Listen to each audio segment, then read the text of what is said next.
그러다가 뽁 하나 튀어오르는 게 누구? 조세 무리뉴라는. 야.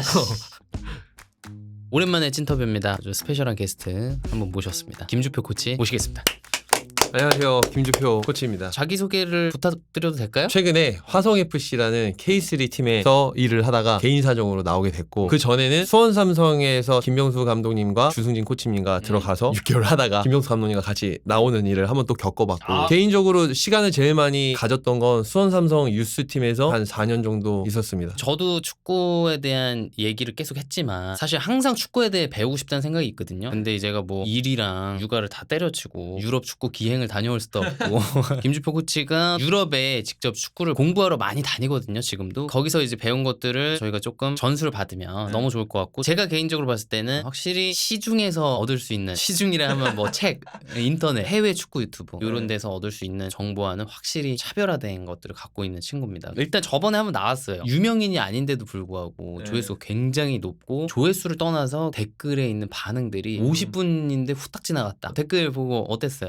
좀 깜짝 놀랐고, 나름 깊이 있는 얘기를 막 우리 둘이 한 건데 반응을 그렇게 긍정적으로 하시는 걸 보고 생각보다 축구에 대한 이해도에 대한 요구가 있구나. 사실 뭐 자연스럽게 협회 얘기를 하자면은 지금 국내 감독이 선임한 거에 대해서 온 나라가 떠들썩한 거 자체가 아직 우리는 배울 게 있다, 선진 축구로부터 배워야 하는 시기다라는 사회적 합의가 있어서 그런 것 같아요. 오늘의 주제는 간단합니다. 세계적인 축구 엘리트들은 축구를 어떻게 바라보는가, 그 사람들끼리 모였을 때 축구에 대해서 어떤 얘기를 하는가. 레이몬드 베르아옌이라는 코치가 만든 월드 풋볼 아카데미인가요? 지금 이름이 뭐죠? 풋볼 코치 에볼루션이라는 집단으로 바뀌었고, 네, 이름만. 레이몬드 베라인이 2002년에 처음 왔었죠. 우리나라 4강 신화를 이끄는데 이제 기여를 했던 피지컬 코치였고, 그리고 2006년 월드컵 때도 한국을 왔었고, 그리고 2010년 때도 왔었고, 그리고 나서 맨시티에서도 있었고, 페노르트 유스팀에서도 있었고, 바르셀로나는 컨설팅을 했었고, 마지막에는 웨일즈 대표팀의 수석 코치로 있었어요. 지금 작고한 게리 스피드라는 감독이 있을 때 수석 코치였고, 이 게리 스피드가 그때 당시에 웨일즈 대표팀을 아래서부터 발전하려고 노력을 굉장히 많이 했었어요. 레이몬드 베라인을 데리고 와서 웨일즈 대표팀의 어떤 시스템 자체를 체계를 바꿔놨어요. 게리 스피드도 웨일즈 협회한테 얘기했던 게, 엄청 돈을 많이 버는 선수들인데 대표팀 오면 돈을 안 받잖아요. 왔는데 호텔이 막 2성급, 3성급, 선수단 뛰라고 하면 선수들이 뛰겠냐. 먼저 대표팀이라는 명예에 걸맞는 대우를 해줘야 된다. 그만큼 해야 된다. 그래서 호텔부터 바꾸고 협회랑 많이 조율하면서 싸웠었고, 지금은 웨일즈 대표팀이 유럽에서 지금 강국이 됐잖아요. 한국이 됐죠. 근데 게리 스피드가 오기 전까지 쉽지 않았어요. 그러면 그 FCE 그 집단을 뭐 하는 데입니까? 레이몬드 베라인이라는 사람이 컨디셔닝 포 풋볼이라고 94년도부터 첫 책을 썼어요, 이 사람이. 그러니까 이 사람이 책을 썼기 때문에 코치할 때도 지도자들이나 따로 이렇게 뭐 배우고 싶다 뭐 이런 사람들이 많았었겠죠. 그래가지고 그런 수요를 파악했고, 이 사람은 원래 네덜란드 축구협회에서 일을 했던 사람이라 네덜란드 축구협회에서 만든 축구 철학들이 있어요. 그런 것들을 기반으로 협회 이런 여러 가지에 제약받지 않고 전문가들이랑 지식을 더 발전시켜서 가르치고 다니겠다. 그래서 본인이 사설 아카데미를 만든 거예요. 거기에 이제 참여하시는 분들이 어느 레벨의 분들이 오십니까? 만났을 때 제일 유명했던 분은 그레이엄 포터. 포터도 왔어요? 네. 오호. 그레이엄 포터는 레이몬드랑 안지 꽤 됐었어요. 그 사람은 이제 영국에서 대학교 강사 겸 감독이었다가 스웨덴으로 넘어가서 4부에서 3부, 3부에서 2부, 2부에서 1부로 올리면서 유명해져서 브라이튼이라는 영국의 클럽에 가서 지금 이렇게 된 거죠. 저는 이제 포터한테 처음에 물어봤던 게, 밥 먹을 때 일부러 좀 옆으로 갔습니까? 뭐 의도적이었어요. 예? 아니 궁금하니까. 궁금하지. 당신은 그래도 영국 사람이고 대학교 코치하면서 영국에 있는 찬스를 좀 잡을 수 있지 않았냐. 왜 스웨덴은 넘어가냐. 그러니까 포터가 했던 얘기가, 대학교 감독으로서 프로페셔널 축구로 넘어가는 게 쉽지 않았대요. 자기는 풀타임 코치를 해야 된다라는 생각을 이제 어느 순간 하게 됐대요. 그러니까 외국은 풀타임 코치, 파트타임 코치가 있잖아요. 우리는 코치하면 그냥 풀타임 코치가 되는 경우가 많은데, 외국은 풀타임 코치 되는 게 정말 어려운 거고 직업적 성취를 거의 이뤘다고 생각하는 사람들이 많아요. 그래서 포터가 어느 순간 난 풀타임을 해야겠다고 풀타임이 마음 됐다. 먹었고. 그래서 스웨덴의 4부 리그 직이 그게 풀타임이었대요. 그러다 만난 선수가 문선민이에요. 진짜? 그래서 문선민 선수를 아직도 기억하고. 어떻게 좋게 기억합니까? 너무 좋게 기억하죠. 포터랑 또 얘기 나눈 거 중에 뭐 인상적이었던 거 여기가 끝입니까? 아니요. 첼시에서 있다가 나왔잖아요. 포터가 본인이 오픈했었던 건 그거예요. 브라이튼이라는 클럽은 상대적으로 작아요. 그리고 운영이 상대적으로 깔끔해. 그래서 브라이튼에서는 포터라는 사람이 감독으로서 자기가 해야 할 일이 명확했고 딱 그거에 집중할 수 있었다는 거죠. 근데 첼시를 가보니까 완전 다른 조직이라는 거예요. 너무 크고, 그리고 부서들이 너무 많아요. 생리학 부서, 테스트하는 부서, 스포츠과학 부서, 사이콜러지 부서, 이런 부서들이 되게 많고, 이 사람들이랑 같이 논의해서 훈련을 짜야 되는 거예요. 이거를 하나로 모아가지고 훈련에 녹여내야 되는데 사실 이게 쉽지가 않아요. 그리고 그게 꼭 맞지도 않아요. 축구의 생리에. 그러니까 포터가 자기가 했었던 방식들을 지키기가 너무 어려워지는 거지. 거기 가서 자기가 브라이튼에서 봤던 선수들이랑 선수들의 행동도 다르고 첼시라는 팀에 문제가 있어요. 유럽 축구계에서도 많이 공론화가 되고. 얘기해주세요. 뭐 예를 들어서 오로나싱이라는 토트넘 편 보기만 해도 다니엘 레비라는 사람이 선수들이랑 굉장히 교류를 많이 하잖아요. 근데 이런 것들이 사실 그 팀의 올바른 문화로 잘 자리 잡으면 또 좋은데 이게 또 어떻게 보면 나중에 엉킬 수가 있거든. 왜냐면 감독이 얘기하는 거랑 다를 회장이 수 얘기하는 있고. 거랑 다를 수 있어요. 그래서 선수들은 계약은 이 사람이 하는데 이 사람 얘기도 들어야 될 것 같고. 이런 식으로 나중에 흐트러질 수가 있어요. 예를 들어서 원래 올 시즌도 첼시에서 하려고 했는데 포체티노가 나갔어요. 사임 이유가 뭐냐면 포체티노는 훈련의 정권을 원했어요. 왜냐면 책임을 내가 지잖아요. 그죠. 그러면 내가 뭘 해야 되고 어떻게 해야 될지는 내가 할 수밖에 없다. 근데 자꾸 구단에서 이 부서에 있는 사람들 다 의논해서 동의도 얻어야 되고 포체티노는 그걸 가지고 아마 싸웠을 거예요. 그래가지고 나간 걸로 알고 있어요. 뉴스로 나왔어요. 허거슨처럼 영입의 정권을 달라도 아니고 훈련하는데 정권을 달라는 거 좀 뭔가 문제가 있긴 하네요. 그럴 수 있죠. 예시가 또 있어요. 카타르 대표팀 감독이 아시안컵 직전까지 칼로스 케이로스였어요. 그리고 믹 맥덜못이라고 칼로스 케이로스 어시스턴트 코치를 하시는 분이 계세요. 이분이 프레젠테이션 하면서 했던 얘기인데 카타르 같은 경우는 좀 무슨 어려움이 있었냐면 데이터를 원해서 데이터를 다루는 부서에 가면 데이터 주는 거에 시간이 많이 걸린대. 그러니까 이 부서에 가서 달라고 하면 예, 저 사람이 관리합니다. 또 하면 또 저 사람이 관리합니다. 그러니까 뭔가 시간이 많이 걸리고 그리고 이 데이터를 오픈하는데 태도가 약간 이게 수비적이라는 거예요. 본인들의 의견도 더 들어가고. 그래서 칼로스 케이로스가 한번 회의 때 그런 얘기를 했대요. 우리한테 시간이 몇 시인지만 얘기해달라고. 시계 만드는 걸 얘기하지 말고 필요한 정보를 필요한 빨빨 정보만 달라. 주지 자꾸 그걸 해석하지 말라는 거예요. 정보를. 그거는 우리가 하겠다는 거. 코칭 스태프들이. 좋은 의도를 이분들도 가지고 있겠지만 헤드 코치가 힘을 하나로 모아서 실행하는데 힘든 거죠. 야, 그런 게 있군요. 그 미기 했던 얘기가 요즘의 세상은 와이파이가 만약에 끊어진다 갑자기. 그거 아무도 일을 못 할 것 같아. 그치. 근데 반대로 생각해보라는 거예요. 원래 선수들을 잘 코칭하고 선수들을 잘 이해시키고 이게 본질이라는 거예요. 근데 이거를 우리가 좀 더 잘하기 위해서 스포츠 테크놀로지가 온 건데 어느 순간 주객이 더 전도됐다. 그래서 이 사람이 했던 얘기 중에 전 굉장히 와닿았던 게 뭐냐면 팀을 조직을 하거나 그룹을 만들잖아요. 그럼 처음에 테크놀로지의 도움 없어도 일을 잘하게 먼저 만들어야 된대. 즉 테크놀로지가 없어도 우리는 준비 잘하고 훈련 잘하고 할 수 있어. 그러면 그 다음에 테크놀로지 도움을 받으라는 거예요. 야, 이거 너무 좋은 얘기네. 더 적은 정보로 더 잘 해석해라. 본질적으로는 또 밥그릇 싸움이 아닌가 싶습니다. 왜냐면 그 디파트먼트들도 의미가 있어야 되고 자기네 부서에. 그래야 이제 자리를 보존할 수 있기 때문에. 유명한 사람 또 얘기해줘. 유명한 사람 한번 가죠. 엠마 헤이스 첼시 레이디스 감독했고 그 지소연 선수를 감독했던 지금 미국 대표팀에 가세요. 여자 대표팀. 여자 대표팀. 와, 그 탑이시구나. 세계 축구의 정점이 됐지. 프레젠테이션 하는 걸 봤었는데 저희가 굉장히 인상이 깊게 받았던 거 영상 클립을 하나 보여줬어요. 근데 전술적인 게 아니야. 뭘 보여줬냐면 엠마의 선수가 다쳤어요. 순간적으로 전기가 중단이 되잖아요. 근데 다친 선수를 케어하기도 하고 몇 선수들은 뭘 하고 막 이런 영상을 보여줬어요. 근데 자기가 이 영상을 딱 보고 힘이 굉장히 좋아졌다라는 걸 확신을 얻었대. 왜냐하면 막 그냥 이 친구 다쳐가지고 다 와가지고 막 이런 게 아니고 몇 선수들은 그 다음 걸 준비 막 하는 거야. 엠마는 그걸 딱 보고 우리 팀은 지금 요 정도로 팀 빌딩이 됐다. 근데 내가 이걸 보면서 내가 뭘 느꼈는 줄 알아? 경기 분석 솔직히 경기 끝나고 하면 풀경기도 끊어진 걸 봐요. 아웃되고 이런 거 다 끊어놓는단 말이야. 그래야 좀 시간이 단축되잖아. 근데 이거 다 봐야 되겠다. 특히 기술 파트가 아니고 내가 결정권자다. 있는 사람은 더 봐야 돼. 더 많이 봐야 돼.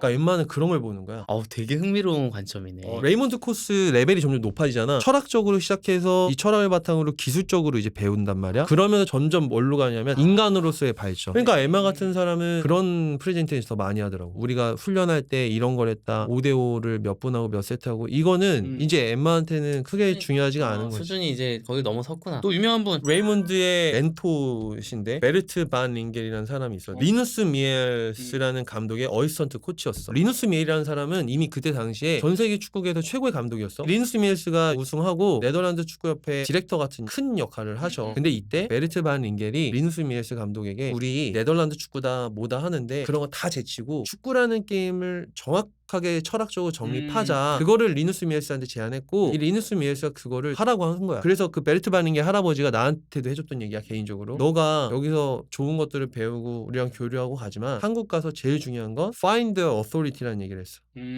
결국에는 영향력 있는 스피커가 옳은 방향에 대한 결정을 내줘야 돼. 그래야 그게 나가. 지금 우리가 당면한 대한축구협회의 이 난리를 봤을 때 굉장히 시사하는 바가 있는 것 같습니다. 그 어소리티를 갖고 있는 사람들이 얼마나 좋은 결정을 해야 되는지, 그게 우리나라 축구 발전에 얼마나 큰 영향을 미치는지. 우리가 잘 생각해봐야 되는 게 이 나라는 인구가 1,500만이야. 유로 88 끝나고 네덜란드가 축구 철학을 정립을 했단 말이야. 그래서 나온 여러 가지 축구 이론들이나 훈련 방법들, 그게 결국에는 많은 나라의 FA 축구협회의 코칭의 어떤 근간이 된 거죠. 근간이 됐단 말이야. 사실. 코스에. 그러니까 네덜란드 축구가 계속 지도자들을 육성하고 선수들도 계속 나와. 인구가 적은데도 이런 환경을 만들어줘야 되는 게 어소리티의 힘이다. 이러면서 내가 또 얘기하고 싶은 게 르네 마리기야. 저도 영상 올려서 조회수 많이 나왔어요. 네. 지금 핫하죠. 빈센트 콤파니의 어시스턴트 수석 코치잖아요. Analyzing Football이라고 축구를 분석하는 책을 레이몬드랑 르네랑 같이 썼어요. 이 친구도 축구를 빨리 그만두고 코치를 하면서 축구 지식을 막 이제 찾아다닌 거예요. 레이몬드가 쓴 풋볼 페어다이제이션 축구 주기화 책이나 그거와 관련된 코칭 관련된 책이나 읽어보니까 되게 명확한 거야. 그래서 레이몬드를 2010년인가 이렇게 만났다고 하더라고요. 그래서 이 책이 그때 시작된 거래요. 르네는 지금 이거를 어떻게 표현하냐면 축구에서의 보편적인 선수의 개인 의도라고 표현해요. 어떤 선수든 간에 축구할 때 가져야 될 혹은 가질 수밖에 없는 공격과 수비에서의 개인 의도. 그 책의 부제가 뭐냐면 Invisible Football Action이라고 써있어요. 왜냐면 보이지 않는 게 더 많거든. 사실 저희는 선수가 결정을 실행한 것만 경기장에서 봐요. 근데 그 결정을 실행하기 전에 많은 과정들이 있잖아요. 그 과정을 이해해야 축구를 분석할 수 있다는 거예요. 그리고 레이몬드 베라인이 이끄는 코스의 특성은 굉장히 실질적인 지식을 쌓으려고 하고, 축구는 사실 설명하는 운동이 아니고 본질적으로 하는 스포츠잖아요. 그러니까 빨리 이 하는 스포츠에 맞는 지식을 생산하기 위해서 아카데믹한 부분이랑 거리를 좀 둬요. 그런데 그렇다고 해서 거기 있는 사람들이 아카데미에서 나오는 코칭 과학 저널이나 스포츠 과학 저널 이런 걸 안 읽는 게 아니에요. 근데 마지막엔 그런 거에 얽매이지 않아요. 어쨌든 게임을 발전시키려고 하는구나. 네. 아, 근데 이렇게 지금까지 쭉 들어보니까 우리나라 축구는 너무나 멀었구나. 지금 저는 이 얘기하면서 독일 축구를 좀 예를 들고 싶어요. 지금 독일 축구계에서 엄청 어린 지도자들, 그리고 선수를 했다 선수를 안 했다 이게 중요하지 않고 지도 능력이 뛰어난 지도자들이 엄청 많이 나와요. 이번에 벨기에 감독도 이탈리아계 독일 사람이에요. 브라이튼 감독 된 친구도 되게 어린 친구예요. 저 이번에도 코스 가는데 독일 친구들이 갑자기 많아졌어요. 한 명 온 친구는 미넨글라드바에서 2군 코치하는 친구인데 저보다 한 2살 어리나? 공부하러 왔고, 그리고 독일 지역 축구 클럽에서 코치하는 애인데 영어도 정말 잘하고 22살인가 그래요. 레이먼드가 되게 이 사람이 철저한 게 자기 책 쓸 때 자기 지식에 이해도 높은 사람들한테 뭘 부탁하냐면 프루프 리딩을 부탁해. 읽다가 뭔가 잘못된 부분이 있으면 찾아내야 되니까. 근데 걔도 이제 프루프 리딩도 하고 되게 자신감도 있고 지도력도 있고 되게 좀 신선하더라고. 22살 친구가. 그러니까 그 친구들이 클롭, 한지 플링, 나겔스만 이런 사람들을 보고 일찍 뛰어드는 것도 있을 거고, 애초에 사회 분위기 자체, 축구계 분위기 자체가 선수 경력이나 이런 거 안 따지고 지도 능력만 보고 자리를 주고 기회를 주고 그런 게 있어서 그럴 수 있겠네. 저는 이런 생각을 했어요. 이번에 이제 협회 사태를 보면서 제시마치 같은 레벨의 감독이 오면 너무나 좋죠. 탑 티어에 있던 사람이니까 확실히 경험한 게 다를 거라는 생각이 들어서 너무 좋은데, 포엣이나 바그너, 홍명 뭐 이렇게 마지막에 3명이 있었다고 하는데, 그러니까 저는 외국인 감독 지상주의는 안 된다고 생각하긴 해요. 왜냐면 외국인 감독들 계속 썼잖아요. 히딩크 감독 이후에. 그럼 그 사람들이라고 다 잘했나? 패착이 있었단 말이죠. 그래서 저는 축구를 연구하는 집단, 그리고 지도자를 뭐 한두 명만 뾰족하게 잘 되는 사람이 아니고, 독일 얘기하셨다시피 이런 레벨의 사람의 풀이 많아져야 된다고 생각하는데,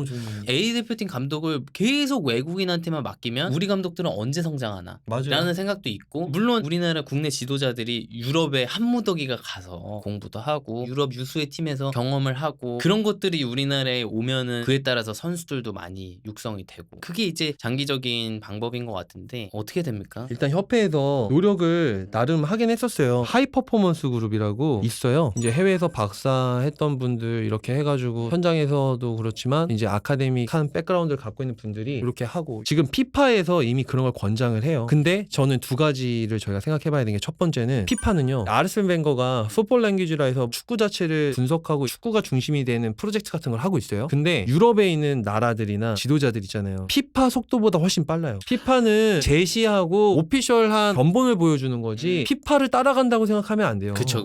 거긴 또 빨리 움직일 수 없는 조직이죠. 없는 조직이에요. 그래서 피파를 따라가는 거 갖고는 저희가 한계가 있어요. 더 빨라요 지금 제가 알기로. 유럽은 훨씬 빠르다. 예를 들어서 아주 작은 나라의 최대 교수가 아주 기가 막힌 축구 지식을 발전했을지 누가 알아요. 그치. 그러니까 전방위적으로 그걸 탐구해야 된다는 거지. 속도를 높이려면. 예를 들어서 J리그의 지금 1위 팀이 유명한 팀이 아니에요. 근데 거기 하는 축구가 파격적이에요. 축구 자체를 갖다 붙이고 하는데 이 갖다 붙이는 나름대로의 이론들이 있더라고요. 아 진짜. 거기는 스로잉하면 엄청 무섭다 하더라고. J리그가 제가 작년에도 어떤 인연이 있어서 갔다 왔는데 J리그 1, 2, 3가 지금 수준이 되게 좋아요. 되게 다양한 전술을 실험하고 있단 말이에요. 난 이것도 할 리가 있는 게 우리나라 절대 하나의 게임 모델로 가져가면 안 돼. 이미 그거는 유럽에서 밝혀진 거예요. 아약스나 바르셀로나가 했던 방식은 그 클럽만의 특수성이 있는 거지, 많은 클럽들은 유스에서 다양한 플레잉 스타일을 실험하고 있다고 제가 얘기는 드릴 수 있어요. 선수를 길러내기 위해서. 그치, 하긴 그렇게 해야지. 두 번째는 뭐냐면 바이에른 뮌헨의 대한축구협회 지도자 선생님들이 연수를 가고 그래요. 거기 좀 살면서 그 분들이 거기서 현지인들과 더 많은 상호작용들을 해야 되고, 그리고 이분들이 한국에 오셨을 때 정말 이분들이 생각하는 걸 현장에 정말 닿을 수 있게까지 만들어줘야 되는데 그게 중요한 거지. 약간 갔다 와서 좌절하고 이런 패턴들을 좀 만들면 안 된다. 그냥 보고서 쓰고 그냥 날리고 그냥 그런 게 아니고. 혹은 우리나라는 되게 결과주의잖아요. 뭔가를 배우고 와서 적용했을 때 초반에 실패를 할 수밖에 없어요. 그렇지. 왜냐면 정확하게 뭔가를 노렸기 때문에 그만큼 놓치고 가는 게 생길 수밖에 없어요. 이거는. 그러면 그 시간을 줘야 돼. 왜냐면 이 사람이 실패하면서 느낀단 말이에요. 그거를 좀 기다려주고 해야 되거든요. 근데 그런 것들을 우리나라는 안 기다려줘. 그러니까 성적 못 내면 끝나는 거야. 맞아. 작년에 KFA 컨퍼런스 저도 갔었어요. 저 정말 인상적으로 봤던 프레젠테이션이 변성환 감독님 프레젠테이션이에요. 국내에 있는 지도자 쌤이 사람들 앞에서 프레젠테이션 하는 거 처음 봤어요. 근데 사람들은 꼭 그렇게 얘기해요. 아, 이거는 뭐 연설의 기술 아니야 하는데, 원래 저희 지도자들은 선수들 앞에서 선수를 설득시키는 게 저희의 주된 일이잖아요. 이 사람들 앞에서 내가 생각하는 거 호소성 있고 명확하게 얘기를 할 줄 알아야 돼요. 그게 다야. 펩이랑 뭐 아르테타 다큐 보면 감독은 말하는 직업입니다. 말하는 직업이에요. 마지막에 말로 나와야 된단 말이에요. 물론 그 전에 많은 과정들을 가지고 결정해야 되겠지만, 근데 변 감독님이 제가 알기로 17세 대회 3패를 했어요. 그런데 나름대로 이분이 가지고 있는 기준을 가지고 끌고 갔었단 말이에요. 그래서 나온 결과면 왜 그 실패를 이용하지 않을까? 좋은 실패거든요. 왜냐면 뭔가를 계획하고 했던 실패니까. 나사도 그렇게 뭔가 프로젝트를 했을 때 실패한 사람을 절대 자르지 않는다고 하더라고. 왜냐면 왜 실패했는지를 제일 잘하니까 그 사람의 실패를 굉장히 잘 이용한다라는 얘기를 들었는데, 이게 한국 사회 전반의 문화가 좀 이렇게 바뀌어야 되는 게 있는 것 같아요. 제가 작년에 이제 포르투갈에 잠깐 있었을 때 어떻게 연이 닿아서 포르투갈 축구협회 21세 대표팀의 코치랑 친해졌어요. 21세 대표팀에서 거의 6, 7년을 일했어요. 근데 제가 처음에 만났는데 좀 신선했던 게 뭐냐면, 내가 한국에서 만난 코치님들이랑 에너지가 달라.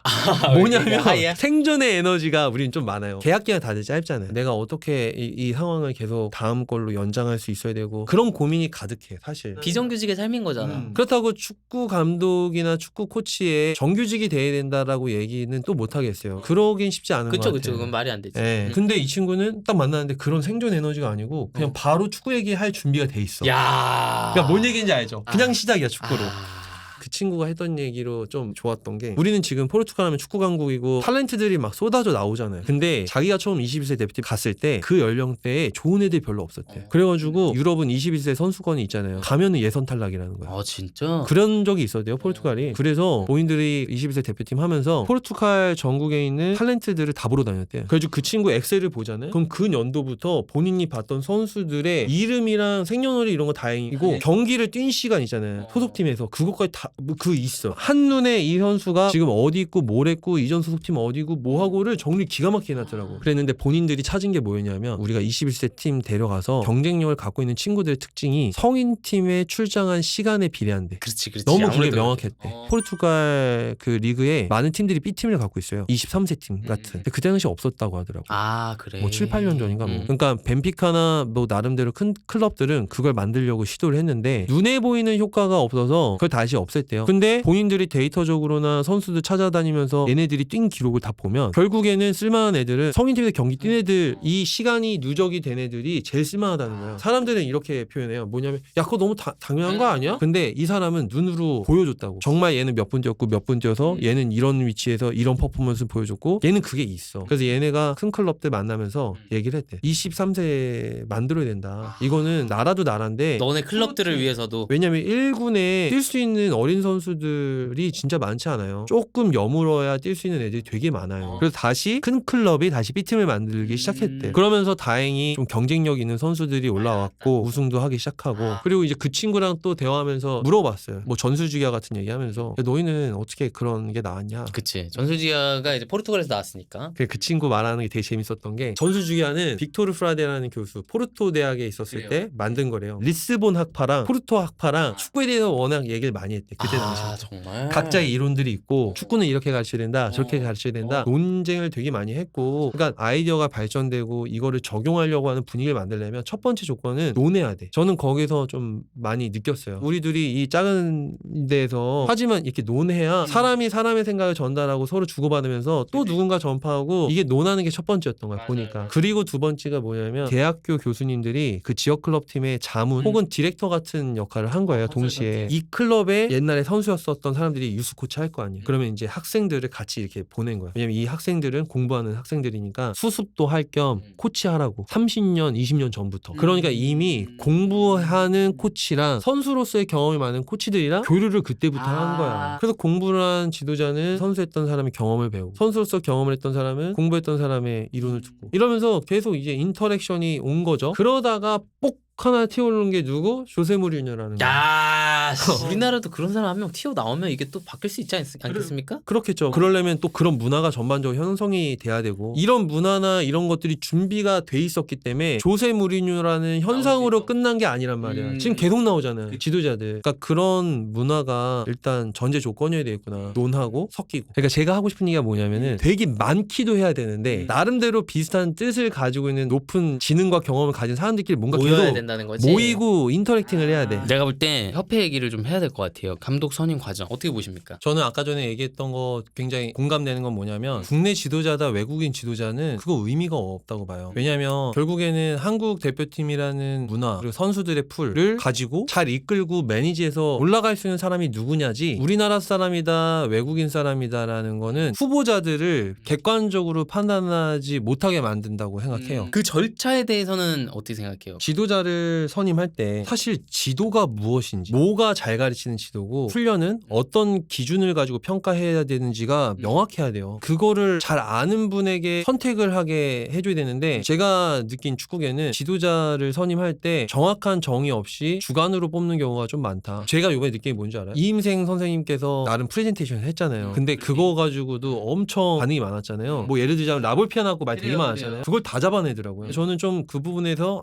우리 축구인들이 축구적으로 지식적으로 완비되어야만 하겠다. 그리고 저는 이제 조금 그랬던 거는 전력강화위원회가 12명의 리스트를 추리고 마지막에 3명으로 압축을 시킵니다. 몇몇 위원분들은 사퇴를 하시고 마지막에 5명의 전력강화위원이 남았고 마지막 후보 3명 중에 최종 결정은 이임생 이사한테 위임한다 라고 했는데 저는 조금 상식적으로 이해가 안 됐던 게 그 3명 중에 마지막 1명을 뽑는 데에 가장 긴 회의를 해야 되는 게 아닌가. 많은 사람들이 갖고 있는 지식과 경험을 3명 추리는 데 쓰고 마지막 3명 중에 1명을 뽑는 데는 단 1명의 판단력으로 한다는 게 저는 상식적으로 좀 이해가 안 됐어요. 최종 결정이 제일 중요한 건데 저는 아까 전에 하려고 했던 얘기가 뭐냐면 저희가 네임밸류의 오류에 좀 벗어나야 돼요. 일본이란 나라가 처음에 네임밸류를 엄청 따졌었어요. 옛날에 막 지코 데리고 오고 근데 일본이란 나라가 점점 그 네임밸류에 멀어지고 있어요. 그래요? 뭐 지도자들 뽑아보면 코칭 코스 하면서 유명한 지도자들도 만나보고 유명한데 별로인 사람도 많이 봤어요. 네임밸류 뭐 딴 사람의 평판 이런 거에 벗어나서 진짜 이 사람을 나중에 월드컵에 던져놨을 때 그 환경에서 무슨 액션을 할 거냐 그런 걸 찾아낼 수 있는 레퍼런스를 다각도로 봐서 봐야 되는데 제가 느낄 때는 축구 강국 옛날에 유명했냐 안 했냐 유명한 선수 가르쳤냐 안 가르쳤냐 이런 거가 주된 원인으로 작동이 되면 좋은 판단을 내리기가 너무 어려워지는 거죠. 그럼 그런 거 어떻게 생각해요? 차라리 국내 감독으로 갈 거면 전술적으로 탄탄한 이정효 감독으로 가지 왜 홍명보로 갔냐 이런 얘기 하시는 분들도 계시거든요. 근데 제가 볼 때 결정권자들은 이렇게 생각했을 것 같아요. 홍명보 정도는 돼야 손흥민, 이강인, 김민재, 황희찬 이런 친구들 휘어잡지. 이정효 감독은 광주에서 놀라운 축구를 하고 있긴 하지만 재정적으로 풍부하고 이런 팀의 경험이 좀 있고 뭐 K리그 우승도 하고 더 이름을 일단 감독으로서 알려야 선수들을 휘어잡을 수 있지 않겠냐. 결정권자분들이 생각할 것 같단 말이죠. 저는 그것도 하나의 역량 요소라고 생각하죠. 경험이 많고 레벨이 높은 선수들이 대한민국 축구의 국가대표팀에 다수 포진되어 있는데 이 선수들을 어떻게 매니징 할 거냐 한 방향 끌고 갈 거냐 그럼 당연히 이거에 대한 경험이 있는 사람도 중요한 요인 중에 하나겠죠. 제가 말씀드리고 싶은 거는 꼭 전술이다 꼭 매니징먼트다 꼭 네임밸류다 뭐 하나에 빠져가지고 그것만 추구하면 안 된다는 거죠. 결국에는 우리가 뽑을 때 이 능력도 필요하고 저 능력도 필요한데 그럼 여러 가지 능력을 미리 겪어보고 입증했고를 다 한번 체크해볼 필요가 있는데, 예를 들어 매니지먼트 관련돼서 국내에서 제일 많은 경험을 가지고 증명한 분은 홍명보 감독님은 사실이에요. 저는 그렇게 좀 하나하나 접근을 해야 된다고 생각하는 거죠. 홍명보 감독 밑에 전술적으로 탄탄한 외국인 코치를 선임하겠다 이렇게 얘기가 나오고, 많은 팬들이 아니 그럴 거면 외국인 감독 데려오지, 전술적으로 탄탄한 사람. 그 외국인 코치를 그렇게 하는 거에 대해서 어떻게 생각해요? 많은 지도자님들이나 코칭 코스 가서도 고려하는 게 뭐냐면, 감독이 코치 유형이야, 티처 유형. 그러면은 수석 코치 같은 사람은 매니저 할 수 있는 사람이 있어야 된다. 그러니까 저는 외국인 코치다 한국인 코치다 중요한 게 아니에요. 홍명보 감독님은 진짜 매니징에 대해서는 사회 추종을 불허하고 국내 지금 선수들한테 제일 필요한 능력이고 이걸 제일 잘하시는 분이다. 그러면 가르칠 수 있는 사람이 필요하다는데, 그게 외국인일 수 있고 국내일 수 있고, 저는 또 이런 생각도 해요. 외국인 코치를 뽑을 때 과연 유럽 챔피언스 리그 경험이나 유럽의 축구를 경험한 게 더 중요할까? 아니면 월드컵을 경험한 사람이 월드컵을 중요할까? 경험하고 한국이랑 비슷한 어떤 문화와 계속 아시아에서 월드컵 진출을 했던 코치가 필요한 거 아니야? 실질적으로. 근데 지금 협회는 무조건 유럽에 저도 그런 아주, 얘기를 들었어요. 뭐 강대국 출신의 유명한 클럽을 거쳤던 그런 사람을 찾고 있지 않을까. 그리고 이 얘기도 하고 싶어요. 팬들 입장에서는 유럽 축구도 보시고 하셔서 전술적으로 특별해야 되고 뭐 로테이션도 해야 되고 뭔가 자리 바꿔야 되고, 근데 축구라는 스포츠의 전술의 역할은 상대편을 혼란시키는 게 전술의 첫 번째 역할이 아니에요. 전술의 첫 번째 역할은 우리 팀을 예측 가능하게 만드는 거예요. 항상 우리가 갖춰야 될 대형, 이 포메이션을 통해서 내 옆에 누가 있고 내 앞에 누가 있고를 암으로써 축구가 되게 불예측하고 복잡한데 이걸 덜 복잡하게, 예측 가능하게 더 만드는 예측 게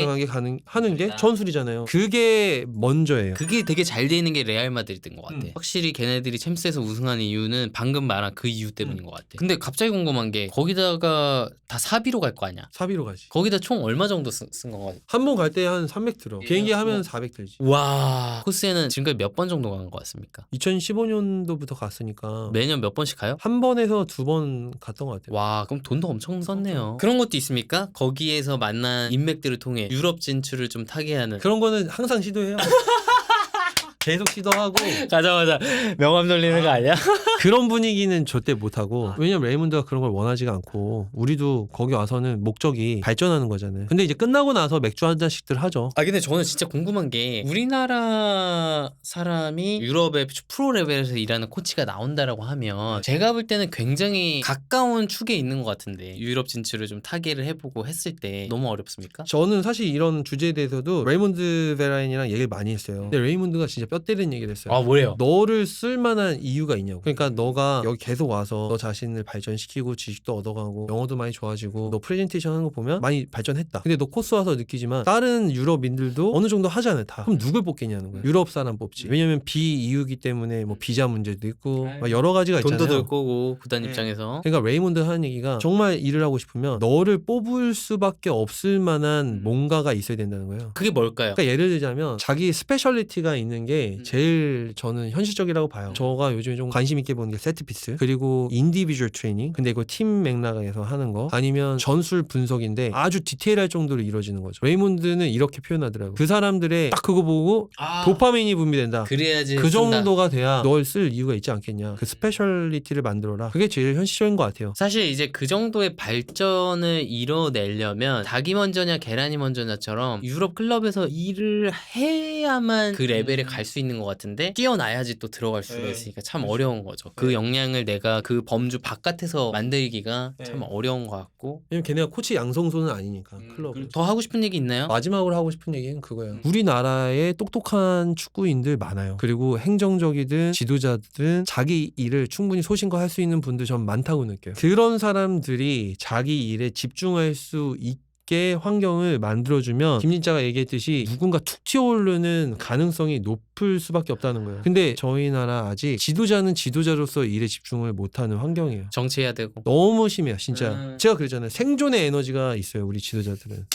생존해야 돼. 자기 일로 평가를 제대로 못 받으니까 공부를 하려고 하고 뭘 하려고 하는 사람들 좌절이지. 왜냐면 내가 공부해서 학습한 게 원인이 돼, 내 성공에. 그러면 더 해요, 사람은. 근데 내가 성공하거나 내가 일단 지금 생존한 원인이 정치가 이게 돼. 아니고 연결이야. 그러면 당연히 그렇게 가는 거예요. 우리가 발전하고 싶으면 다들 알아요. 선수가 좋아야 되고 지도자가 좋아야 돼. 그러면 그게 사람들의 생존의 원인이 돼야 돼요. 그래야 사람들이 자기의 에너지를 글로 쏟는단 말이에요. 그게 원인이 되면 우리나라의 인프라로 충분히 할 수 있다. 사실 지금 세대 분들은 공부 많이 하고 똑똑한 분들 많기 때문에 깨어 있고 너무 좋은 얘기 많이 들었고, 저도 그렇고 김주표 코치도 그렇고 앞으로 더 많은 경험을 쌓고 에피소드 더 많이 모아서 나중에 또 한번 얘기 나누면 너무 좋을 것 같고, 오늘 너무 고생 많으셨습니다. 고생했습니다. 감사합니다.